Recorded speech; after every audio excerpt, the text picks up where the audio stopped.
Hi, welcome to stocks please. आज हम दो टॉपिक कवर करेंगे। अच्छा भाई, इससे पहले सब्सक्राइब कीजिए, लाइक कीजिए, नहीं तो हाँ, हमारा चैनल ग्रो कैसे करेगा अगर आप सब्सक्राइब नहीं करेंगे तो बेल आइकन बटन दबाइए, आपके पास अलर्ट आता रहेगा जब भी मैं वीडियोस पोस्ट करूंगा। तो चलिए शुरू करते हैं।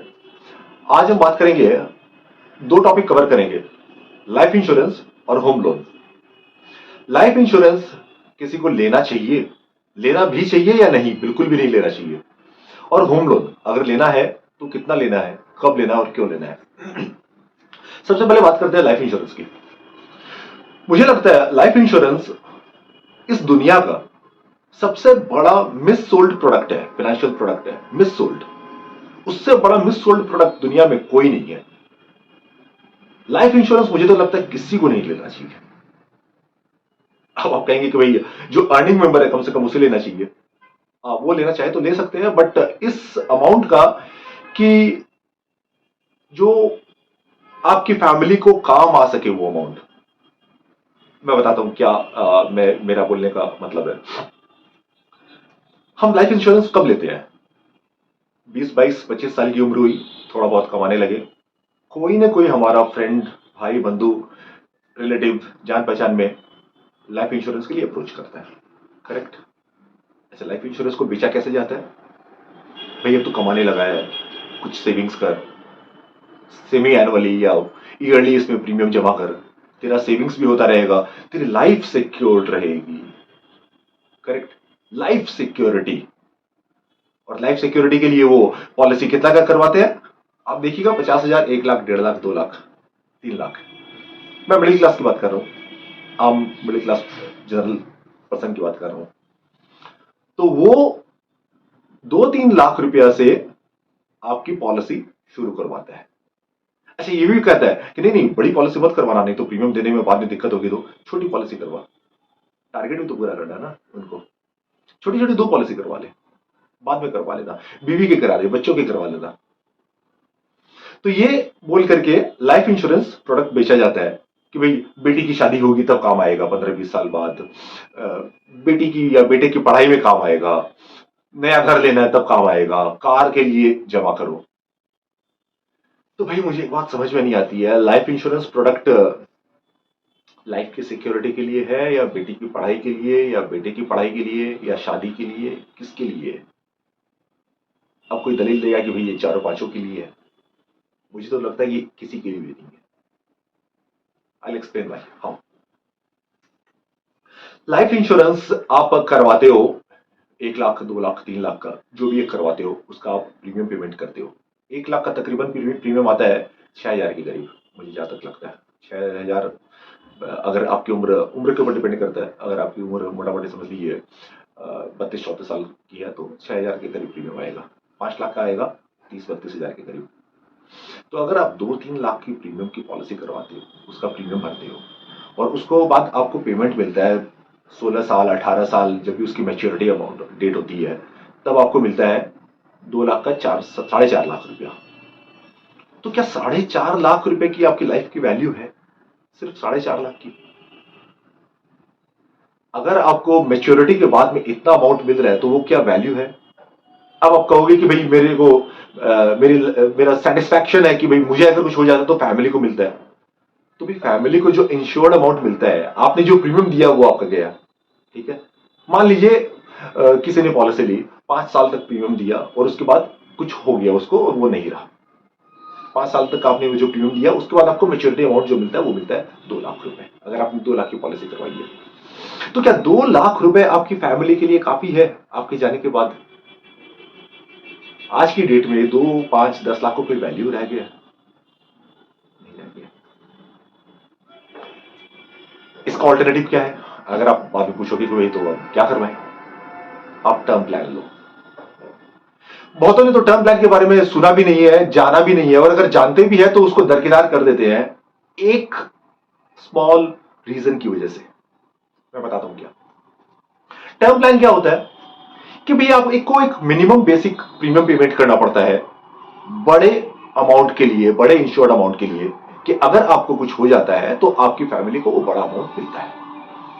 आप अपने हैसियत के हिसाब से आपको एक मिलता है कि भाई आप 50 लाख की लो, 1 करोड़ की लो, 5 करोड़ की लो, जो भी आपकी नेटवर्थ है उसके हिसाब से आप टर्म प्लान लेते हो। 1 करोड़ की टर्म प्लान एवरेज आपको प्रीमियम आएगा, अगर आपकी उम्र 35 साल के करीब है, 16-18 हजार के करीब है। नीचे में 12-13 हजार में भी मिलेगा, ऊपर में 20-22 हजार के प्रीमियम में भी मिलेगा।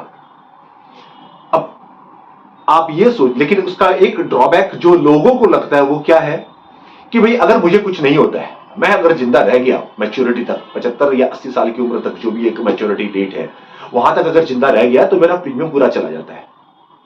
लेकिन भाई ऐसे समझो कि अगर आप जिंदा रह गए तो उससे ज्यादा खुशी की बात तो कुछ है नहीं, राइट?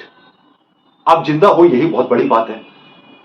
तो यही सोचो कि जो प्रीमियम गया वो मैं जिंदा हूं, ये मुझे उसी से सेटिस्फैक्शन है।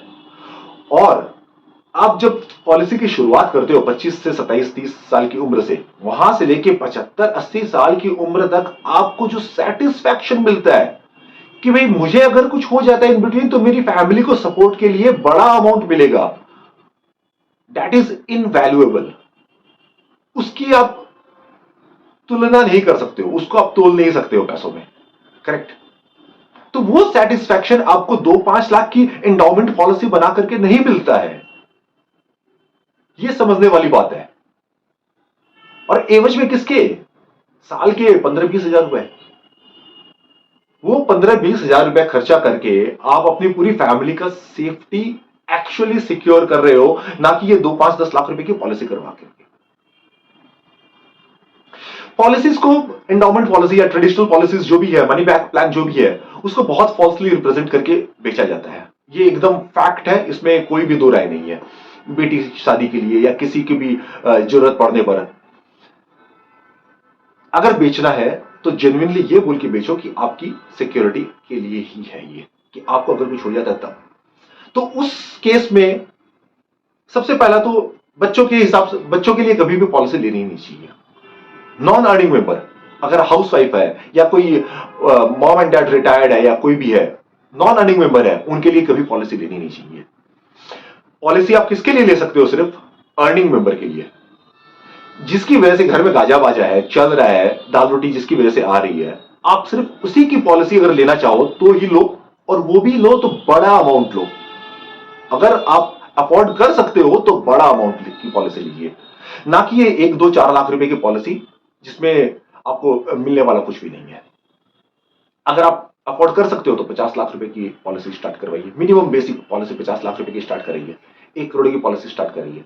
1 करोड़ की पॉलिसी का 6 से 6.5 लाख रुपए के करीब में प्रीमियम आएगा साल का, 16 से 18 साल के, अगर आप टर्म प्लान के लिए, टर्म तक के लिए लेते हो तो आप अगर वो अफोर्ड कर सकते हो तो लीजिए। तब आपको मेच्योरिटी अमाउंट अच्छा खासा बड़ा अमाउंट मिलेगा, जो आपकी फैमिली के लिए सफिशिएंट होगा अगर आपको कुछ हो जाता है तो। अदरवाइज ये छोटी छोटी पॉलिसी से सिर्फ एजेंट का कमीशन आएगा, एजेंट का टारगेट मीट होगा, और कुछ नहीं होगा, आपको कुछ नहीं मिलने वाला है। तो अगर आपने पॉलिसीज जो लेके रखी है उन्हें आप चलाइए, क्योंकि सरेंडर वैल्यू कुछ भी नहीं है। मतलब आपने जितना दिया है 10-12 साल तक पेमेंट करने के बाद में, अगर आप उसकी सरेंडर वैल्यू जानना चाहें तो आप एक बार जान के बस देखिए। आप एलआईसी में फोन कीजिए और बताइए कि मेरे को, पूछिए कि मेरे को इसकी सरेंडर वैल्यू क्या है। आप सुन के शॉक्ड हो जाएंगे। आप ये देखोगे कि जितना आपने पेमेंट किया है शायद आपको उतना भी नहीं मिलेगा। तो ये आपको सरेंडर वैल्यू क्या होगी, आज से 5-10 साल अगर बीच में हम इसे स्टॉप करवाते हैं, ये एजेंट आपको कभी नहीं बताता है। और अगर बताएगा तो भी आपको किसी न किसी तरह से बहला फुसला करके पॉलिसी चिपका ही देगा। आप शुरू के 1-2 साल में अगर पेमेंट बंद कर देते हो, 1-2 साल करने के बाद में, तब तो आपका पूरा पैसा फॉरफिट ही हो जाता है। शायद 3 या 4 साल तक देने के बाद में आपको मैच्योरिटी पर जो टर्म है उसके बाद आपको पैसा मिलता है, वो भी विदाउट एनी इंटरेस्ट या ऐसा कुछ है।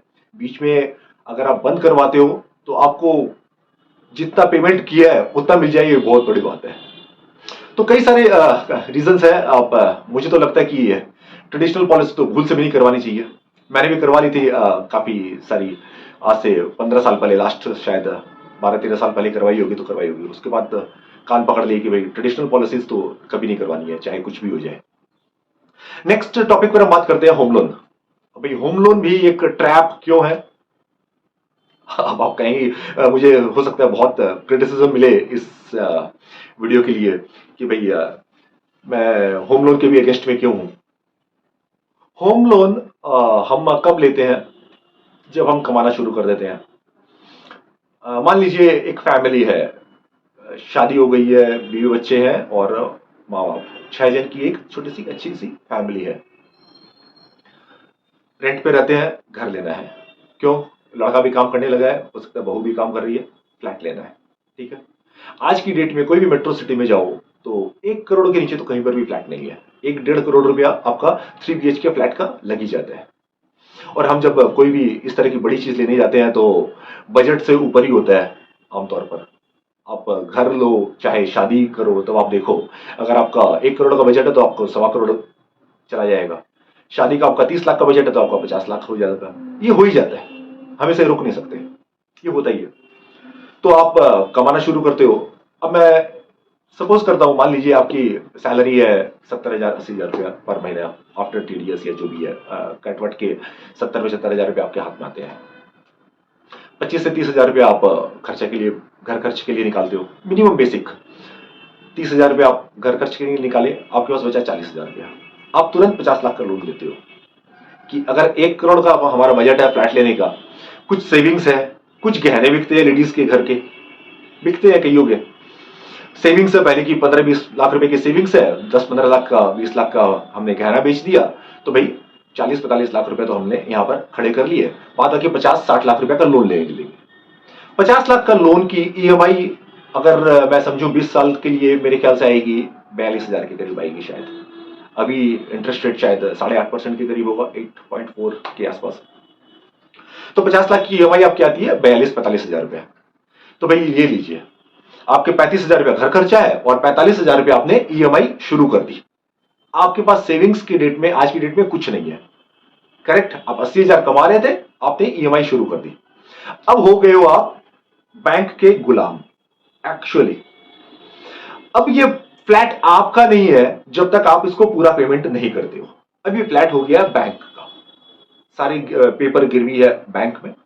अब 20 साल तक आप एक हाथ से कमाओ, दूसरे हाथ से वहां पर भरते। 20 साल तक आप 45,000 के हिसाब से तकरीबन उसे 1 करोड़ रुपए का पेमेंट कर दोगे। तो 1 करोड़ ये गए और 50-60 लाख रुपया आपने जो स्टार्टिंग में डाउन पेमेंट किया था वो। तो आपका ये फ्लैट पड़ गया 1 करोड़ 50-60 लाख रुपए के करीब में। और हो सकता है 20 साल बाद में उसकी वैल्यू बढ़ करके वही हो जाएगी। अब मेंटेनेंस और जो एक्स्ट्रा टैक्सेस है वो सब जोड़ नहीं रहा, जो आपको हर साल के साल, महीने के महीने देने पड़ेंगे। करेक्ट? तो वो आपका खर्चा तो है ही, प्लस मेंटेनेंस का अलग खर्चा है ही। तो आप ये है कि 1 करोड़ का फ्लैट आपको 1 करोड़ 60-70 लाख रुपए पड़ता है। आपने 20 साल आराम से उस फ्लैट में रह सकते हो। या तो आप ये कर सकते हो, जो आमतौर पर 99% पब्लिक यही करती है, स्पेशली इंडिया में तो यही चलता है कि भाई जैसे ही हम कमाना शुरू करते हैं, हम सबसे पहले बैंक के डेट ट्रैप में आ जाते हैं। दूसरा ऑप्शन क्या है? दूसरा ऑप्शन जो नॉर्मली कोई नहीं करना चाहता है या बहुत ही कम लोग करते हैं, हमारा खर्चा है 30-35 हजार रुपए, वो हमने बात दे दी कि भाई उसको तो हम छेड़ ही नहीं सकते, वो तो लगना ही लगना है। बाकी बचे 40-45 हजार रुपए। हमें अगर 1 करोड़ का बजट है तो 75 लाख का फ्लैट ले सकते हैं। फ्लैट लीजिए, कोई प्रॉब्लम नहीं है, होम लोन भी शुरू कीजिए। लेकिन जब आपकी एक इनकम लिमिट बढ़ जाए तब आप आगे और एक्सपैंड कीजिए, दूसरा बड़ा फ्लैट लीजिए। अभी उसको कम साइज का छोटा फ्लैट लीजिए, होम लोन कम स्टार्ट करवाइए, होम लोन भी लीजिए। अगर फ्लैट लेना एकदम मैंडेट है तो 20 से 25% से ऊपर आप होम लोन मत लीजिए फ्लैट वैल्यू का, इंक्लूडिंग रजिस्ट्री। अगर आप 75-80 लाख का फ्लैट ले रहे हो तो 25% उसका होता है तकरीबन 20 लाख रुपए। आप 20 लाख का होम लोन स्टार्ट करें, 20 लाख का आपकी EMI आएगी 16 से 17 हजार रुपए पर मंथ। पॉकेट पे इतना पिंच भी नहीं करेगा। 16 से 17 हजार, 20 हजार रुपए के करीब आपका ये गया, 35 हजार रुपए आपका ये, 35 और 20 में मान लेता हूं 55 हजार रुपए। 50 से 55 हजार रुपए आपका मंथली एक्सपेंस स्टार्ट हो गया। आप कमा रहे हो 80 हजार रुपए, आगे प्रमोशंस भी होगा तो और भी इंक्रीमेंट होगा आपका, मिलेगा, मैं समझ सकता हूं। लेकिन इन्फ्लेशन भी बढ़ेगा, वो अभी हम एक बार दरकिनार करते हैं। अब आपके हाथ में बच रहे हैं 25 हजार रुपए पर मंथ। उस 25 हजार रुपए को आप इन्वेस्ट कीजिए। म्यूचुअल फंड्स ने पिछले 20-25 साल में आप देखोगे तो कई सारे म्यूचुअल फंड्स ने अच्छे रिटर्न्स दिए हैं। अच्छे रिटर्न्स किन्हें मिले हैं? जो मार्केट के साथ बैठा रहा है, म्यूचुअल फंड्स को डिसिप्लिन वे में पेमेंट करता रहा है और उसे एसआईपी चलाता रहा है। अब आप कहोगे कि भाई म्यूचुअल फंड्स की तो कोई गारंटी नहीं है। भाई गारंटी तो किसी की नहीं है, हम सो रहे हैं, पंखा भी गिर सकता है, तो उसकी भी गारंटी नहीं होती है। कहोगे कि भाई पिछले 20 साल में तो मार्केट बहुत बढ़ गया, आने वाले 20 साल में नहीं बढ़ेगा। तो भाई इंडिया जैसे डेवलपिंग कंट्री में अगर जो सेंसेक्स 200-500 से शुरू होकर के 60,000 हो सकता है, वो 60,000 से शुरू आगे बढ़ के और भी कितना भी हो सकता है। अभी ये तो डिबेट वाली बात हो जाएगी कि भाई आगे बढ़ेगा या नहीं बढ़ेगा इस लेवल से। मार्केट अगर कंपनीज अच्छा परफॉर्म कर रही है तो उसे कोई रोक ही नहीं सकता। Sky is the limit. अगर आप 25,000 रुपए की एसआईपी शुरू करते हो तो मैं आपको जो कैलकुलेट करके बताऊंगा वो आप विश्वास नहीं करोगे कि आपका कितना फंड हो जाएगा। 25,000 की मंथली एसआईपी अगर मैं 13% के हिसाब से जोड़ूं तो 20 साल में तकरीबन 3 करोड़ रुपए होते हैं। आप कैलकुलेट करके देखो, तकरीबन 3 करोड़ रुपए आपको मिलते हैं तो आपका फ्लैट फ्री हो जाता है। आपने जो ईएमआई में जो इंटरेस्ट वहां दिया उससे कई गुना पैसा आप यहां पर कमा लेते हो। लेकिन लोग ये नहीं करते। लोगों को क्या है, अपने से बजट से ऊपर का फ्लैट लेना है और उसके बाद सारी उम्र 20 से 25 साल अपना क्रीम टाइम उसको पेमेंट करने में निकाल देना है। इनफैक्ट होम लोन अगर आपको जरूरत नहीं है तो आप डाउन पेमेंट करके लो, होम लोन कभी मत लो। हाँ, 5-10% का होम लोन ले लो। क्यों? क्योंकि बैंक वाले रिसर्च बहुत अच्छी करते हैं, सर्च प्रॉपर्टी की बहुत अच्छी करते हैं। तो अगर आपकी प्रॉपर्टी कोई ऐसी है जो आप कोई सेकेंड हैंड प्रॉपर्टी ले रहे हैं तो या किसी भी तरह की प्रॉपर्टी ले रहे हैं तो आप 5-7% एक टोकन अमाउंट का होम लोन स्टार्ट कर लो, सो दैट उन्होंने पूरी रिसर्च कर ली, 3 साल बाद उसको प्री पेमेंट करके पूरा वाइप ऑफ कर दो। अगर वो 5 करोड़ का नेटवर्थ का इंसान 4.5 करोड़ का या 4 करोड़ का फ्लैट ले लेता है ये सोच करके कि भाई मेरा तो रेगुलर इनकम है, रेगुलर इनकम ग्रो करेगी, मैं 4 करोड़ 4.5 करोड़ का फ्लैट ले लेता हूं, दैट इज ऑल्सो मिस्टेक। आपको आप धनाढ्य हो बहुत, मान लिया आपके पास अच्छे पैसे हैं, सभी कुछ है, या आपका जो भी बजट है उस हिसाब से आपके पास पैसे हैं डाउन पेमेंट में, लेकिन आपको आपके नेटवर्थ का 20% या 25% से ऊपर का फ्लैट या घर लेना ही नहीं है। ऐसी प्रॉपर्टी जिसमें आप रहोगे जो आपके नेटवर्थ में नहीं आता है, आपको उसको नेटवर्थ में रेजिडेंशियल प्रॉपर्टी काउंट नहीं होती है, तो ऐसी प्रॉपर्टी में आपको टोटल अपना नेटवर्थ का 20 से 25% से ऊपर पैसा लगाना ही नहीं है। कई सारे फाइनेंशियल एडवाइजर्स आपको 10% ही बोलेंगे, लेकिन फिर भी मैं इंडियन कॉन्टेक्स्ट के हिसाब से 20 से 25% कह रहा हूं कि 20 से 25% से ऊपर का आपको नेटवर्थ का फ्लैट नहीं लेना है। तो अगर आप 5 करोड़ को आपके पास नेटवर्थ है आपका, तो आप 1 करोड़ 1.25 करोड़ का फ्लैट लीजिए। ये तो हुई उन लोगों की बात जो डाउन पेमेंट करके फ्लैट ले सकते हैं। लेकिन अगर आप जॉब कर रहे हैं या कोई भी तरह का बिजनेस कर रहे हैं जिसमें आपकी रेगुलर इनकम इतनी नहीं है कि आप बड़ा कुछ अफोर्ड कर सको और आपको लेना है, तो आप उसको थोड़ा डिलेड ग्रेटिफिकेशन करें, अभी नहीं 5-10 साल बाद लें। रेंट पे रहें। रेंटल यील्ड क्या है? 2.5 से 3%। आप जो 1 करोड़ की प्रॉपर्टी लोगे वही प्रॉपर्टी आपको रेंट पे 25,000 में मिल जाएगी, 25 से 30,000 में। अब ये रेंट हमें देने में चूकता है, हमें लगता है कि ये फ्री का जा रहा है, करेक्ट। हमें लगता है कि भाई 25,000 रुपए तो फ्री के जा रहे हैं, हमें प्रॉपर्टी ले लेनी चाहिए। तो भाई आप 25,000 रुपए दे करके एक करोड़ की प्रॉपर्टी में रह सकते हो, 25 से 30,000 के बीच में दे करके 1 करोड़ की प्रॉपर्टी में रह सकते हो। आप बैलेंस पैसा को, अगर आपके पास फंडी है तो बैलेंस पैसा को म्यूचुअल फंड में डालिए। इनफैक्ट एफडी, जिसके मैं बिल्कुल अगेंस्ट में हूं, वो भी आपको ज्यादा रिटर्न दे देगा।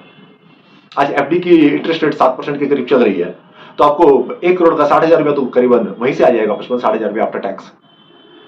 तो आप आराम से 25,000 रुपए इंटरेस्ट भी, ये रेंट भी पेमेंट कर सकते हो और कुछ बचेगा भी आपको जो आप और बाद में इन्वेस्ट भी कर सकते हो। लेकिन फिर भी हमें तो स्टार्ट करना होम लोन ही है। ठीक है, मैंडेटरी भी हो सकता है, फैमिली प्रेशर होता है, बहुत बार पीयर प्रेशर होता है, फ्रेंड्स प्रेशर होता है, इनफैक्ट आपके आसपास के लोग का प्रेशर होता है कि हमें अगर सोसाइटी में अपना नाम करना है तो हमारा नाम आपके बैंक बैलेंस में क्या है, आपका पोर्टफोलियो क्या है, उससे नहीं जाना जाता है आज की डेट में। आपका आप किस लेवल पे हो ये जाना जाता है, आपके पास कितनी प्रॉपर्टी है। नॉर्मली बेसिकली लोग उसी से आपको समझते हैं, हाँ भाई मेरी उसके पास ये 5 करोड़ के घर में रहता है, इसके पास 10 करोड़ का कमर्शियल है, तो उससे आपकी जाना जाता है। तो एक इंसान, मिडिल क्लास इंसान स्पेशली, कहीं ना कहीं इस पीयर प्रेशर में आ ही जाता है कि उसे भी दिखाना है कि हाँ भाई मैं इस तरह के घर में रहता हूं। पीयर प्रेशर में बिल्कुल भी नहीं आए। आप प्रॉपर्टी उतनी ही ले जितनी आप एक्चुअली अफोर्ड कर सके, और होम लोन जहां तक हो सके 20 से 25% of the total property including registry charges, उसके ऊपर होम लोन बिल्कुल न ले। तो सम अप मैं यही कहूंगा कि और एलआईसी की पॉलिसी तो बिल्कुल भी ना करवाएं। हाँ, अर्निंग मेंबर जो है उसकी अगर करवानी हो तो वो करवाएं, लेकिन वो भी एक बड़े अमाउंट की करवा सके तो आप करवाएं, जो आप अफोर्ड कर सके और जिसको आप पूरा टर्म तक 15 20 25 साल तक जो भी आपका टर्म है वहां तक अगर आप पेमेंट कर सको तो आप वो स्टार्ट करवाएं। अदरवाइज बच्चों की, हाउसवाइफ की, या जो फैमिली मेंबर कमा नहीं रहे हैं उनकी पॉलिसी कभी ना करवाएं। टर्म प्लान सबसे पहले ले, सबसे पहला काम करें कि जो अर्निंग मेंबर है उसका एक टर्म प्लान ले, मिनिमम 1 करोड़ का। ऊपर में आपकी जो नेटवर्थ है और जो सैंक्शन होता है वो आप टर्म प्लान लें। और होम लोन 20 से 25% ऑफ द टोटल प्रॉपर्टी आप बिल्कुल ना लें। तो चलिए आज का यहीं तक रखते हैं। लाइक सब्सक्राइब तो कीजिएगा। Thank you.